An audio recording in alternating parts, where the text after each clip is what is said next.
এখানে আমাদের দাদা সুরজিৎ দা এসছে। ফাইনালি আমরা রাইড শুরু করলাম। গাড়িটা আমার ক্রুজ কন্ট্রোলে দেওয়া আছে, মানে এটা স্কুটারের ক্রুজ কন্ট্রোল। তো এই আমরা প্রবেশ করতে চলেছি আজকে আমাদের ফার্স্ট টোল। সূর্যটা উঠছে এখন, একদম লাল টকবক টকবক। আলাদা একটা এক্সপিরিয়েন্স পাবো, এত সুন্দর রোড। ওর আগে যা, ওর আগে।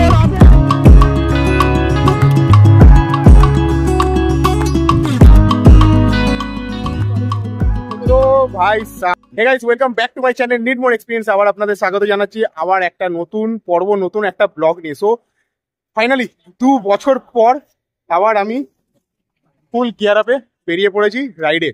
সো রাইডটা তো হচ্ছে এক জায়গায় প্ল্যান করেছিলাম, আরেক জায়গায় যাওয়া হচ্ছে। তো আমাদের সঙ্গে এখন কে কে আছে দেখিয়ে দিই। এখানে আছে কৌশিক, মোটা ভাই, ওইদিকে আছে আয়ুষ। এখন এখানে প্রচুর লেট হয়ে গেছে, কারণ আমি সবার আগে ঢুকেছি 5:30টার সময়, এখান থেকে বেরানোর সময় ছিল। এয়ারপোর্টের কাছে আছি, কেউ বেরাতে পারিনি, সবাই আসলো। একটুখানি ওদেরকে একটু বুঝিয়ে দিই, যেহেতু ফার্স্ট টাইম আছে সবার। তারপরে আমরা এখান থেকে বেরাবো। তোমাদের সঙ্গে দেখা হচ্ছে সোজা মোটো ব্লগ অ্যাকশন ক্যাফে।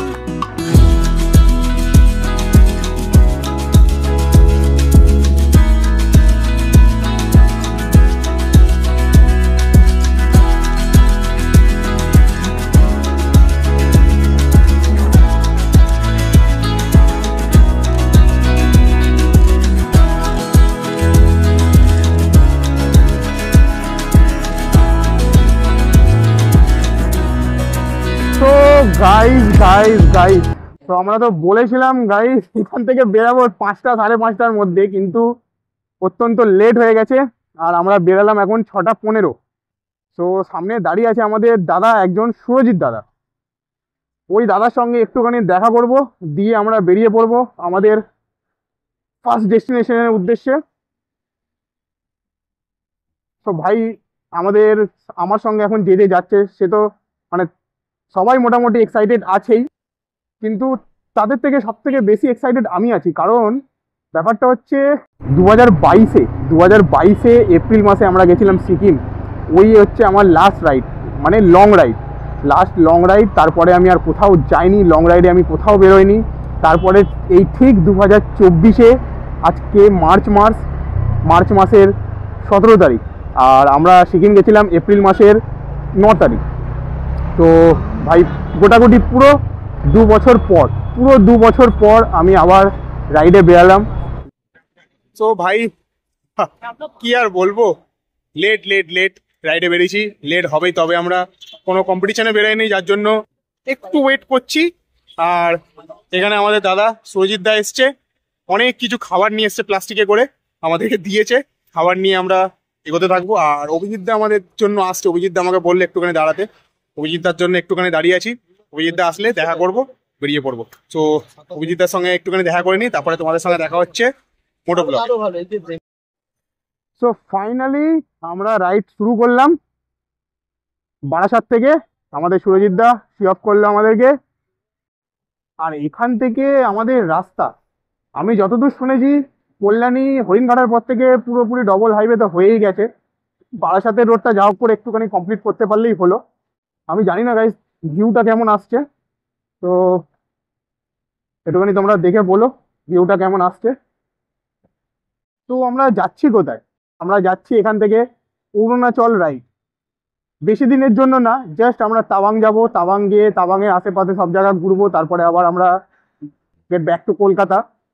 কিন্তু এই কটা দিনের মধ্যে আমাদের খুব ভালোভাবে ঘুরে আসতে হবে। 2 বছর পর বেরিয়েছি। কি বলবো, এরকম গান্ডু লোকেদের সঙ্গে যে কত পালা পড়বে, এই তো সবে বেরোলাম।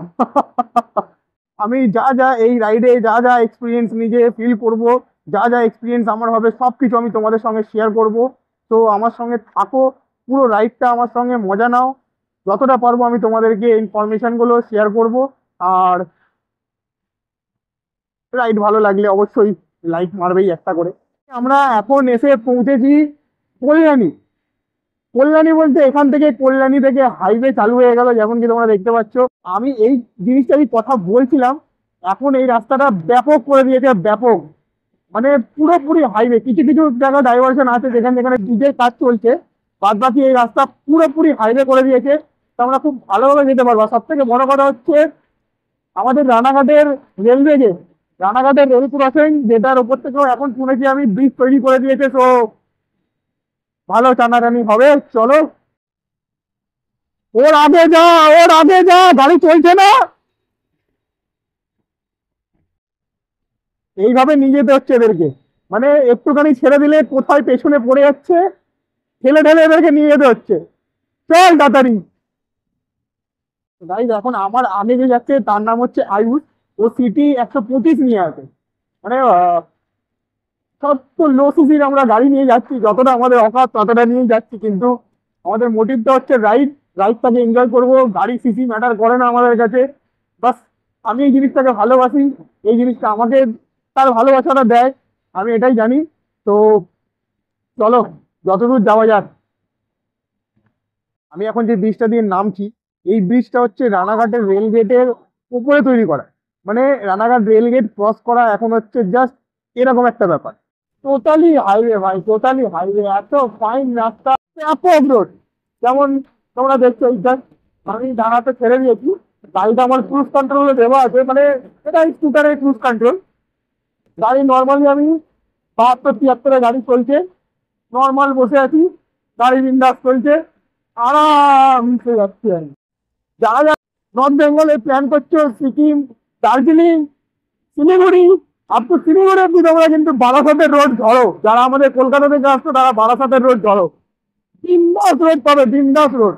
মোটামুটি পার করে চলে এলাম কৃষ্ণনগর। এই সেই আমাদের রেল ব্রিজ, বিখ্যাত রেল ব্রিজ, যেটা চলে গেছে সোজা লালগোলার দিকে।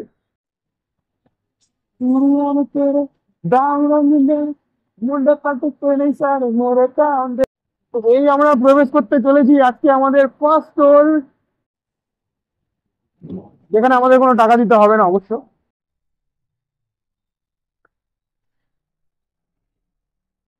তো পার করলাম এখন আমাদের এটা ফার্স্ট টোল, যেটা হচ্ছে বেথুয়া ডৌরির কাছে।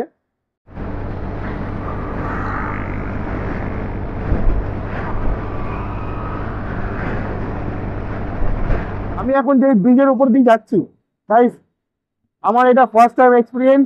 বহরমপুর হাইওয়ে, এটা হচ্ছে বহরমপুর বাইপাস। আমি আমাদের বহরমপুর টাউনের ভেতরে ঢুকে অনেক জ্যামের মধ্যেখান থেকে আমাদেরকে পার করতে হতো, রেলগেট পার করতে হতো। এটা just বহরমপুর ঢোকার 7 কিলোমিটার আগে থেকে রাস্তাটা কেটে গেল। বহরমপুর বাইপাস দেখে নাও কত সুন্দর রোড তৈরি করে দিয়েছে। এই পার করছি এখন আমরা ভাগীরথী নদী। এই মানে এই আমাদের নিচে আছে এখন ভাগীরথী নদী।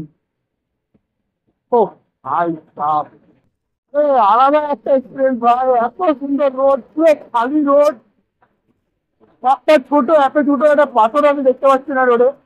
এটা হচ্ছে আমাদের এই সফরের সেকেন্ড টোল প্লাজা, এখানেও আমাদের কোনো পয়সা লাগবে না।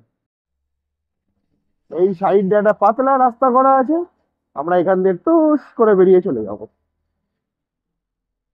এটা গেল হচ্ছে ফারাক্কা বহরমপুর টোল প্লাজা। তো বন্ধুরা, আমরা এসে পৌঁছেছি আপাতত ফারাক্কা। এখন বাজে ঘড়িতে 4:10। এই আর এক বন্ধু এলো আমাদের ফাইনালি। আর মোটা কোথায় আছে এখনও জানি না, পেছনে দুজন বসে আছে। আমরা এসে পৌঁছেছি ফারাক্কা।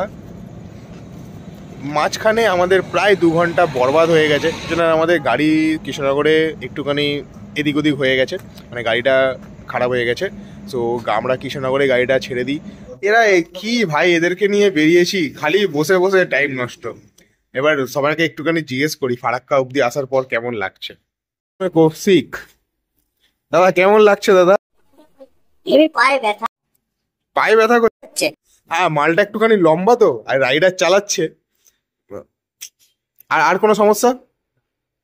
বিন্দাস? কেমন হচ্ছে রাইড? এদিকে আছে আমাদের সমদ্দার বাবু, আর সমদ্দার বাবুর পার্টনার এখন আপাতত পিলিয়ান। আসলে গাড়িটা খারাপ হয়েছে ওর, গাড়িটা আমরা ছেড়ে দিয়েছি কৃষ্ণনগর, এখন ওর পিলিয়ানে চলে এসছে, দুজন শেয়ার করে পালসারটাকে চালাচ্ছে। ভাই একটুখানি এক্সপিরিয়েন্সটা বল। এখনো বোধহয় সেরা রাইড, এখন অব্দি সেরা রাইড, সব কোনো কথা হবে না। তো যে ড্রাইভার চালাচ্ছে আমার একটু একটু একটু বডি কন্ডিশনটা, বডি কন্ডিশন নো প্রবলেম, এবার আগে দেখা যাক কি হয়। আয়ুষ ভাই কেমন লাগছে?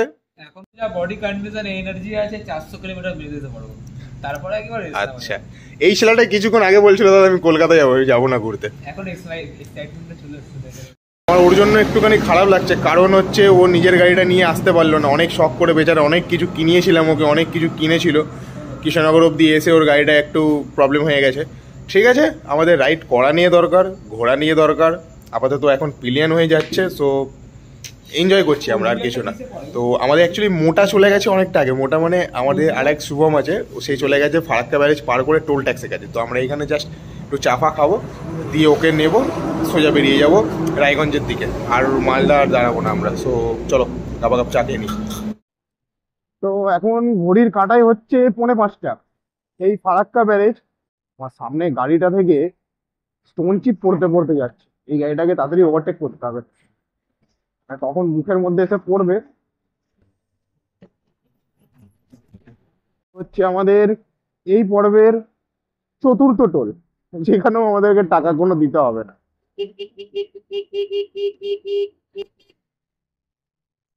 এই আমাদের মোটা ভাই এখানে আমাদের জন্য অপেক্ষা করছিল। তো চলো মোটা ভাই বেরিয়ে পড়ি। রাত্রিবেলা কিছু নেই সেরকম দেখানোর জন্য, আর এখন শুধু হাইওয়ে হাইওয়ে, হাইওয়েতে সেরকম কিছু দেখানোর নেই। তো তোমাদের সঙ্গে চলো সকালবেলা দেখা হচ্ছে, একটা নতুন সকাল আমার ব্লগের প্রায় 2 বছর পর। দাঁড়া। Our hearts beat to the city streets. We began to feel the fire. We rise like tall buildings as the chemicals they take us higher. The night's young and it's just begun as she puts her hand in mine. We wanna chase the night, wanna dance to the light, pull stars from the sky, just two hearts running wild. Never sleep, never stop, as we shout from the top. We're gonna be two hearts running wild.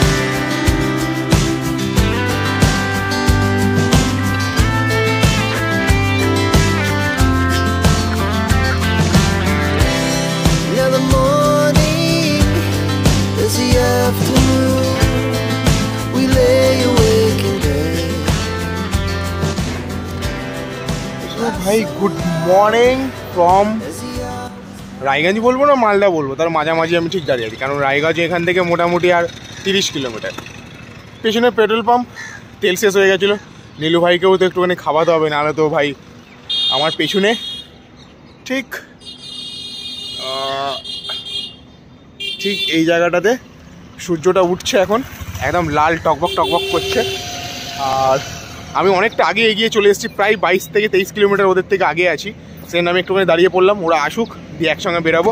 আমি আর দাঁড়াবো না, তেল ভরে নিয়েছি, একটু relax হয়ে নিই, ব্যাস ওরা আসলে ওদের সঙ্গে বেরিয়ে পড়বো।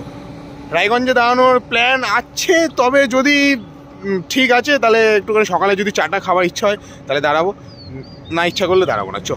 তো চলো আবার দেখা হচ্ছে তোমাদের সঙ্গে অ্যাকশন ক্যামেরায়। we're gonna do it all again.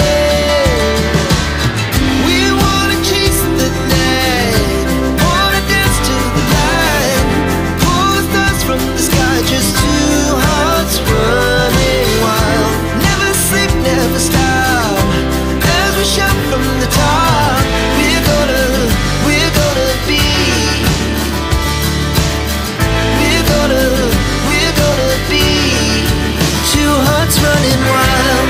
তো ভাই কিছুটা আসার পর আমি যা দেখতে পেলাম রোডের ওপর, ভয়ঙ্কর একটা অ্যাক্সিডেন্ট। সাইড থেকে তো বেরিয়ে যাওয়া যাবে, আমি চুপচাপ চলে যাব। ভয়ঙ্কর অ্যাক্সিডেন্ট, পেছনে মেরেছে গাড়ি, মেরে ভসকে দিয়েছে, মেরে ভসকে দিয়ে গাড়ি চলে গেছে ওই পারে ডাম্পার। বিভৎসভাবে অ্যাক্সিডেন্ট হয়েছে, বিভৎসভাবে।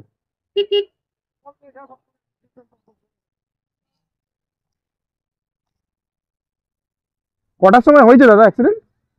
এই মাত্র? ড্রাইভার আছে না গেছে? হ্যাঁ, খালাসিটা মারা গেছে। ড্রাইভারের সাইড তো পুরো ভসকে গেছে যা দেখছি। ভেতরেই আছে ড্রাইভার? আরে বাবা, ও ভাই সাব, ভাই just look at the view man. ও ভাই সাব, খুব বলে ট্রেনে করে যাবো, বাসে করে যাবো, কিন্তু নিজের গাড়ি নিজেকে এইরকম দৃশ্য দেখা অনুভব করা, এগুলো সব মানে বুঝেও বলতে পারবো না ভাই। ও ভাই, হয়তো ট্রেনে গেলে এরকম দৃশ্য দেখতে পেতাম না, হয়তো এর থেকে আরো ভালো কিছু দেখতে পেতাম, বা এর থেকে এটাই দেখতে পেতাম, কিন্তু রাইড রাইড আছে ভাই। I think bad news, bridge এখনো খোলেনি। ব্রিজের সামনে তো জাম করা ছিল গার্ডরেল দিয়ে। জানি না এই রাস্তাটা সোজা আমাদের ডালখোলা রোডে মানে বাইপাসটা ওপেন হয়ে গেছে কিনা। না, বাইপাস ওপেন হয়নি, তার মানে আমাদের রায়গঞ্জ সিটির ভেতর থেকেই যেতে হবে। হ্যাঁ, চলো, আর কি করা যাবে, রাস্তা বন্ধ যখন, কিছু করার নেই। রায়গঞ্জের ভেতর থেকেই সেই রায়গঞ্জ।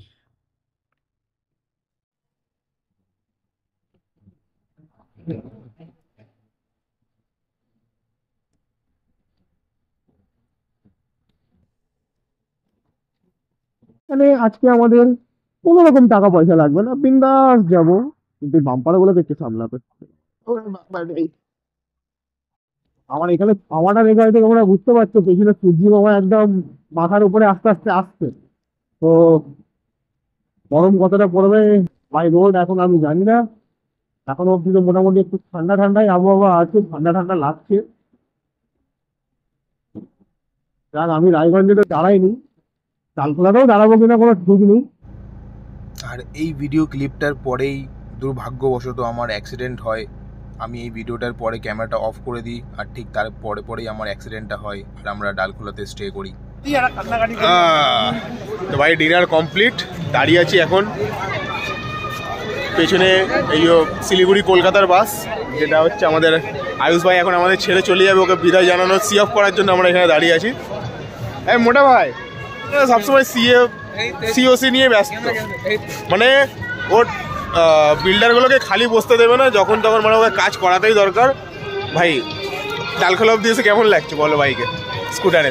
আর স্কুটার থেকে বড় কথা, যদি ঠিকঠাকভাবে সব কিছু চলতো খুবই ভালো লাগতো, কিন্তু ভালো খারাপ মিলিয়ে চলছে, কিছু করার নেই। আর সেটাই, শরীরের অবস্থা কেমন এখন? শরীর ঠিক আছে, চাঙ্গা? হ্যাঁ 2-3 ঘন্টা ঘুম হয়েছে, ঠিক আছে।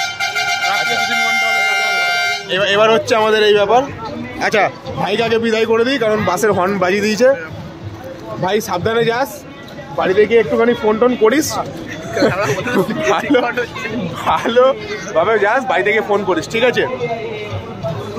এই যো বল ভাই, এক্সপিরিয়েন্স বল, এখন অব্দি ডালখোলা এসে কেমন লাগছে? আর এক্সপিরিয়েন্স আরে বল না। সব কিছু ঠিকঠাক? গাড়ি ঠিকঠাক চলছে? একদম দৌড়াবে গাড়ি। শরীর কেমন আছে? আপাতত ফিট, মনে তো হচ্ছে না, সে মনে হচ্ছে পুরো ফিট। ঠিক আছে। সন্দীপ ভাই বলো তোমার এক্সপিরিয়েন্স। আচ্ছা ভাই আমাদের 2 ঘন্টা পরে বেরিয়েছিল কলকাতা থেকে, কৃষ্ণনগরে আমাদের সঙ্গে মেকআপ করে নিয়েছে, কলকাতা থেকে মানে কৃষ্ণনগর ফেসে গেছে। এক্সপিরিয়েন্স তো পুরো পারফেক্ট, মানে আপাতত ঠিকই চলছে। যদি আমাদের সাথে ঘটনাটা না হতো তাহলে আশা করছি শিলিগুড়ি ক্রস করে বসে থাকতাম। হ্যাঁ, শরীর কেমন আছে? শরীর টরির সব ঠিকই আছে, এখনো গায়ে ব্যথা? এখনো কোনো কিছু নেই, এখন পুরো ফিটই আছি। আচ্ছা, সব থেকে বড় কথা যেটা হচ্ছে সেটা হচ্ছে আমি মোটামুটি লং রাইড করেছি, যেটা তোমরা ভিডিও দেখেছো সবাই জানো, কিন্তু আমার সাথে এখন যে এই 3 জন আছে এদের কিন্তু ফার্স্ট টাইম। এরা জাস্ট কলকাতা থেকে একবার পুরুলিয়ায় ঘুরেছিল, তারপরে সেরকম লং রাইড আর কোথাও না, এটাই ফার্স্ট টাইম এদের লং রাইড, তাও আবার পাহাড়ে। তো পুরোপুরি ভাই এখন দায়িত্ব নিয়ে যেতে হবে। আর আমার সাথে কি ঘটনা ঘটেছে বা এই যে এক্ষুনি বললো শিলিগুড়ি পৌঁছাতে পারলাম না, সেটা কি হয়েছে সেটা আমি রুমে গিয়ে বলছি। এখানে অনেক কিছু হচ্ছে, তো রুমে গিয়ে কথা বলছি। তো ব্যাপারটা এবার বলি তোমাদেরকে, সকালবেলা আমাদের সঙ্গে কি ঘটনাটা ঘটেছে। তো রায়গঞ্জ মোটামুটি ভালোভাবে পার করে নিয়েছিলাম, কোনো রকম কোনো সমস্যা হয়নি। মোটামুটি আমরা 3-4 কিলোমিটার সবাই আগে পিছে চলছিলাম, ছিলাম সবার প্রথমে। তো ঠিক ডালখোলা মোড়ে মাথা আসার আগে একটা টোটোওয়ালার সঙ্গে মানে আচমকা আমার অ্যাক্সিডেন্ট হয়। টোটোওয়ালাটা ফট করে রাস্তার মধ্যেখানে চলে আসে, আমার গাড়ি প্রায় 75-80 স্পিডে ছিল। তো দুর্ভাগ্যবশত টোটোটার সঙ্গে আমার অ্যাক্সিডেন্ট হয়, কোনো মানুষের ক্ষয়ক্ষতি হয়নি, আমার কোনো ক্ষয়ক্ষতি হয়নি। এটাই আমার সৌভাগ্য যে পুরোপুরি যা হয়েছে গাড়িটার উপর থেকেই গেছে। গাড়িটার দেখতে পেয়েছো হয়তো থাম্বনেলে বা এই ওপরে দেখো পোস্টার তোমরা দেখতে পাচ্ছ, থাম্বনেলে দেখেছো, আর এই ওপরে দেখো পোস্টার তোমরা দেখতে পাচ্ছ। গাড়ির কন্ডিশন পুরোপুরি খারাপ। গাড়ি টিভিএস এখানে একটা শোরুম আছে ডালখোলাতে, ওখানে আমি দিয়ে দিয়েছি গাড়ি। আর মোটামুটি আমাকে কিছু দিনের মধ্যে বলেছে ওটা গাড়ি তৈরি করে দিয়ে দেবে। ব্যাপারটা হচ্ছে আমি রাইড করব, পুরোপুরি রাইডটা করব। রাইডে যখন বেরিয়েছি রাইডটা কমপ্লিট করব, যেহেতু শরীরে কোনো রকম আঘাত পাইনি সেরকম, তো রাইডটা কমপ্লিট করব অ্যাজ আ পিলিয়ন। এবার আমাকে রাইডটা কমপ্লিট করতে হবে, কিছু করার নেই। যেরকম সিকিমে গেছিলাম, কোনো সময় বাইক আমিও চালাবো, কোনো সময় যার সাথে বসবো সেও চালাবে। তো আপাতত এখন আমি তো ভিডিওটা বানাচ্ছি, আর আমার আশেপাশে যারা আছে একজন ঘুমিয়ে পড়েছে মোটামুটি, একজন আমার হেলমেটে ক্যামেরা সেটিং করছে কালকের জন্য, আর একজন আমার বসে বসে মুখ দেখছে, কিছু করার নেই। তো দেখাই একবার তোমাদেরকে দেখাই আপাতত এই ঘরের মহলটা কেমন। যদিও সব নাঙ্গা পুঙ্গাভাবে বসে আছে, কারোর শরীরে জামা কাপড় নেই, না ছাড়ো পাকাতে এইসব দেখে লাভ নেই। আপাতত তোমাকে খালি দেখায় আমার ক্যামেরাটা এখন সেটিং চলছে কালকের জন্য। তো এই হচ্ছে আমার হেলমেটের কাজ চলছে। তো রাইডিং গিয়ার্স কেন ইম্পর্টেন্ট সেটা তোমরা দেখতেই পাচ্ছ আমার হেলমেটটার অবস্থা দেখে। আর হেলমেটটা দেখে বুঝতেই পারছো যে হেলমেট যদি আজকে না থাকতো আমার মুখের কি 12টা বাজতো। আর পুরোপুরি রাইডিং গিয়ার্সের জন্য আমি বেঁচে গেছি। রাইডিং গিয়ার্সের জন্য আমার কোনো রকম কোনো ক্ষতি হয়নি শরীরে, শুধু হাতে হ্যান্ড গ্লাভসটা ছিল না, যার জন্য এখানে একটু চোট পেয়েছি। আর ওই হাতেও মোটামুটি আমি দেখাই, এইখানে একটু 2 জায়গা কেটে গেছে। ব্যাস এইটাই হচ্ছে আমার শরীরে অ্যাক্সিডেন্টের পরে চোট, যেটা তোমরা দেখতে পাচ্ছ। গাড়ির অবস্থা দেখে যে কতটা আমার ক্ষয়ক্ষতি হতে পারতো যদি আমার গায়ের প্রোটেক্টার, আমার গায়ে যদি রাইডিং গিয়ার্স না থাকতো।